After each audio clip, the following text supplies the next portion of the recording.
If you live in the United Kingdom and you own a car, drive for work, or are thinking about buying your next vehicle anytime soon, you need to pay very close attention to what is happening behind closed doors in Westminster right now.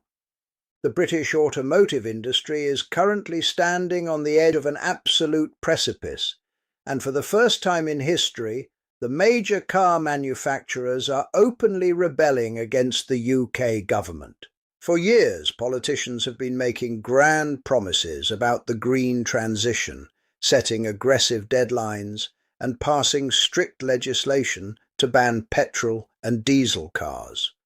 But right now, in 2026, the harsh reality of the British economy has finally collided with political ambition.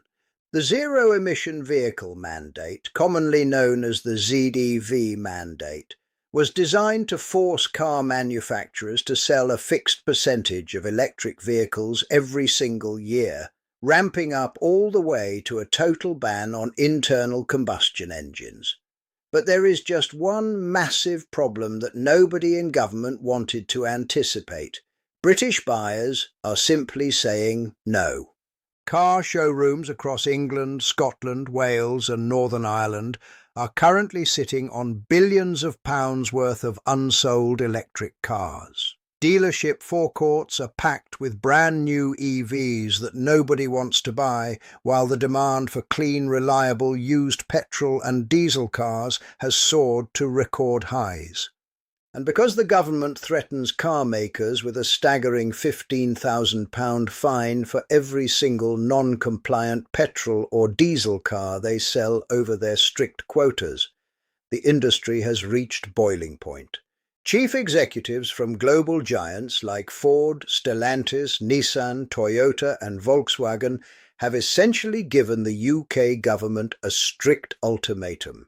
They told ministers in no uncertain terms, adjust these unrealistic mandates immediately, or prepare for factory closures, massive job losses, and a complete collapse of the British new car market.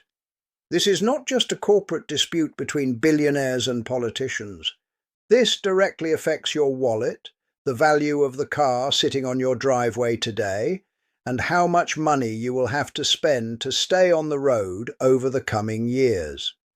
By the way, if you appreciate honest, no-nonsense updates on what is really going on in the UK car market straight from the workshop floor, take a quick second to hit that subscribe button and turn on notifications. We break down the real numbers, the hidden costs, and the truth that dealerships won't tell you every single week. Joining the channel ensures you never miss a critical update that could save you thousands of pounds on your next car deal. To truly understand why the car makers are forcing the government's hand right now, we have to look at how the ZEV mandate actually works in practice. On paper, it sounds simple to a politician sitting in Whitehall. Every year, a higher percentage of a manufacturer's total sales in the UK must be zero-emission vehicles. If a brand fails to reach that percentage target, they do not just get a stern warning from the regulator, they are hit with a fine of £15,000 per vehicle. Think about what that means for a second. If a manufacturer sells 10,000 petrol cars over their allowed quota, they are facing a fine of £150 million.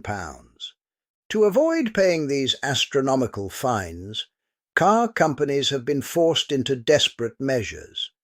They have been artificially restricting the supply of popular petrol and diesel cars to the UK market, while offering desperate, eye-watering discounts on brand new electric cars just to push them out the door and register them on the roads.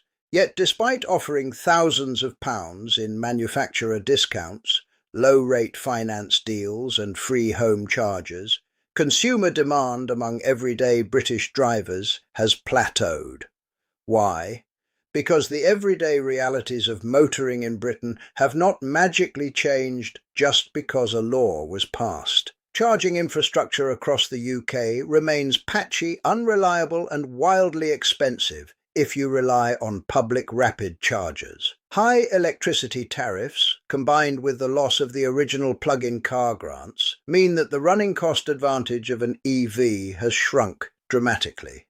Add in skyrocketing car insurance premiums for electric vehicles in the UK, where many drivers are seeing their annual quotes double or triple due to high repair costs and battery replacement fears, and it becomes crystal clear why the average British household is refusing to take the bait.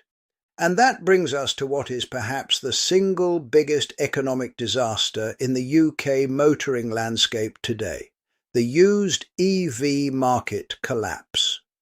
If you bought a brand new electric car 2 or 3 years ago in the UK, you have likely suffered the worst depreciation in modern automotive history.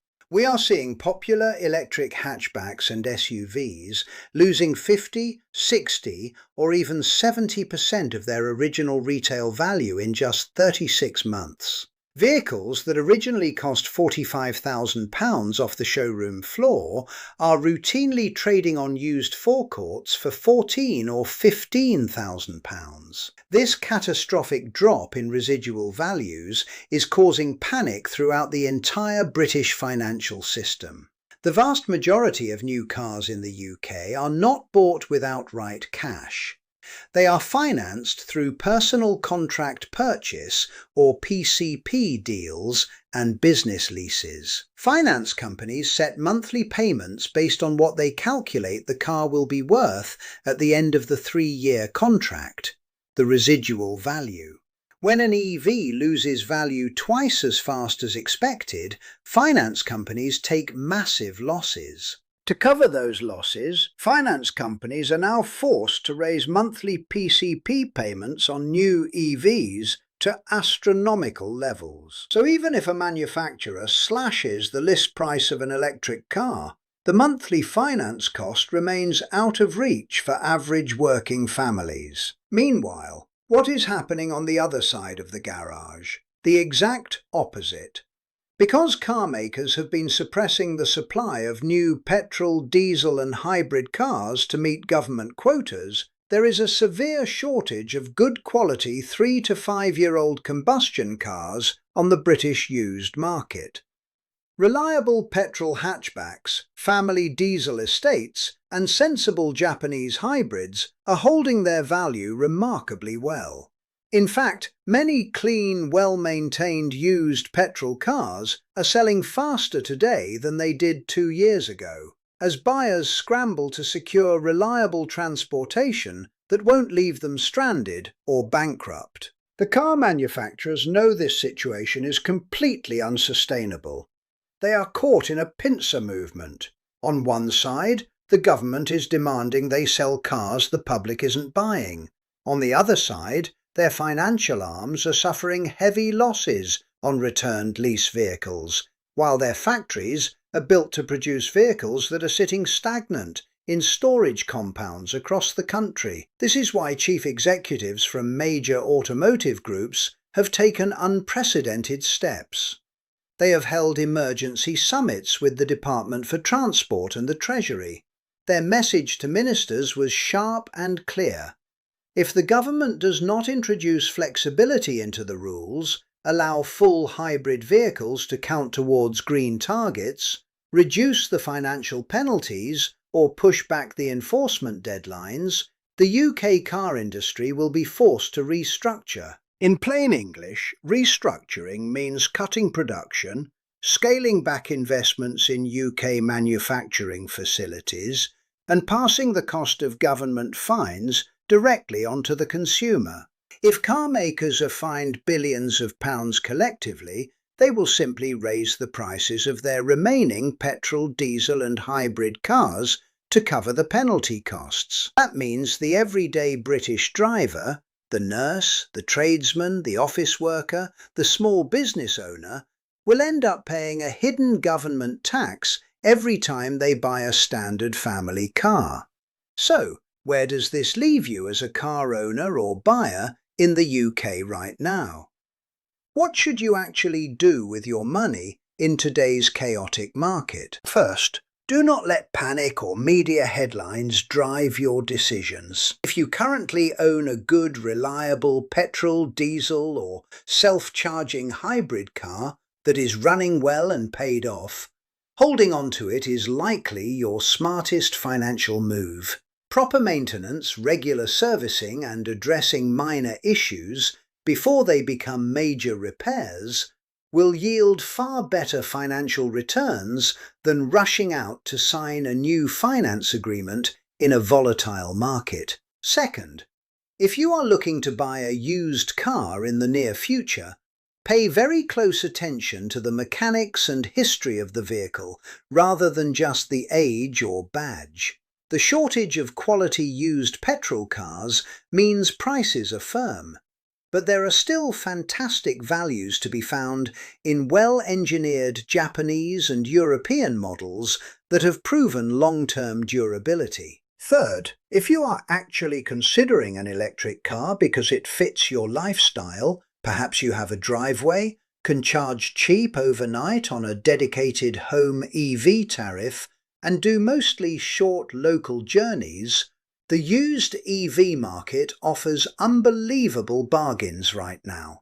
Buying a used electric car that has already suffered its initial 50 or 60% depreciation hit means someone else has swallowed the massive loss, allowing you to pick up a modern, high-tech vehicle for a fraction of its original price. Just make sure to get an independent battery health check and obtain competitive insurance quotes before signing anything. The reality is that politicians can pass all the laws they want, but they cannot force a market to buy something that does not meet its practical needs or fit its budget. The rebellion by major car manufacturers is a watershed moment for the UK automotive industry. It is a firm realisation that the transition to cleaner transportation must be driven by infrastructure, affordability, genuine engineering innovation, and consumer trust, not by punitive fines,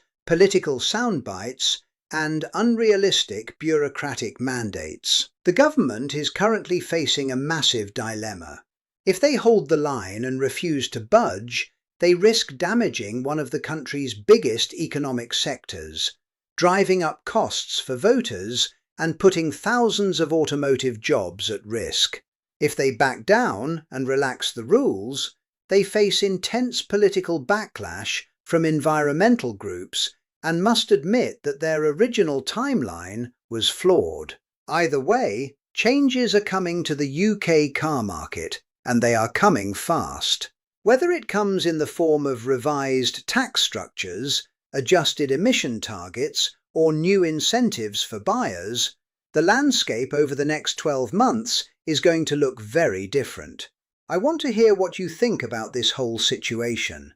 Do you think the UK government should stick to its original ban timeline, or is it time to give British drivers and car manufacturers a realistic break? Are you planning to stick with petrol and diesel for as long as possible, or are you waiting for EV prices and infrastructure to improve? Drop your thoughts in the comments section down below. I read through as many of your comments as possible and love hearing real perspectives from drivers across the country. If you found this breakdown helpful, please drop a like on the video, share it with a friend who might be looking to change their car soon, and don't forget to subscribe to the channel for more straight-talking automotive news and practical car buying advice. Thanks for watching, stay safe on the roads, and I'll see you in the next video.